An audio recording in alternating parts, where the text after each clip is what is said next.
Karena Bapak ini kan khusus buat bikin batik itu, karena ada jelasnya batik itu selasa. Motifnya motif plasman.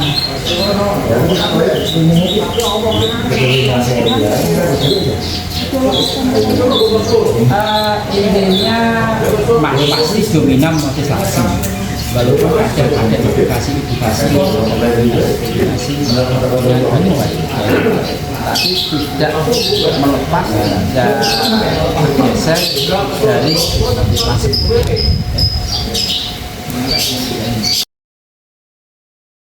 Tapi jauh sebelum itu Bapak sudah ada kegiatan usaha batik ini di desa namanya Gunung Kidul Batik Art. Itu cikal bakal Bapak membuat tahun 2008 sampai 2011 itu namanya Gunung Kidul Batik Art di desa Polanda. Terus pindah di desa Sumberkirang ini namanya saya rubah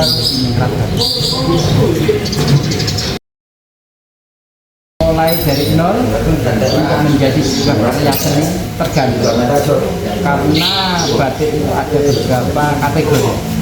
Ada yang namanya batik kasaran, ada yang semi halus, semi kasar, ada yang batik klasik dan premium halus. Kalau batik kasaran 5 hari lembar dengan lebar kain 115 kali 2,5 meter, kurang lebih 5 hari. Itu yang paling sederhana, motifnya sederhana, warnanya sederhana. Warna sederhana itu warna satu warna. Tapi kalau sudah masuk ke kategori yang klasik, premium, itu bisa 2-3 bulan satu kain batik. Dengan lebar 125 biasanya 115 kali 12. Dengan apa yang diinginkan. Artinya ketika bikin sapu tangan ya potong ke sapu tangan. Mau bikin lendang harus pakai ukuran lendang, pakai sarung ukuran sarung, pakai sal, pakai ban baju, pakai ban baju dan seterusnya sesuai yang diinginkan. Terus setelah dipotong kain ada proses pemurdanan. Di lasem itu namanya proses pemurdanan secara tradisional itu namanya diketeli. Ini harus ada praktek sebelumnya. Setelah itu ada proses pemolahan, pola. Ya. Setelah dipola ada yang namanya proses isen. Kalau bahasa lasem ngelengkreng.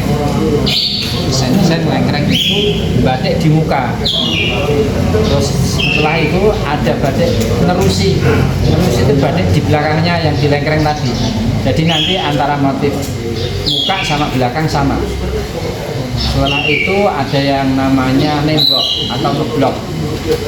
Itu bagian-bagian tertentu yang ditutup. Setelah itu mewarna. Setelah mewarna, melepas lilin, namanya ngorok. Itu baru satu proses membatik sederhana yang satu warna. Kalau 2 warna, berarti mulai dari ngelengkreng, nerusi, nembok, warna. 3 warna berarti ngelengkreng, nerusi, nembok, warna. Gitu seterusnya. Sehingga ketika batik tulis itu banyak warna, biasanya lebih mahal karena biaya operasionalnya cukup banyak karena prosesnya diulang-ulang.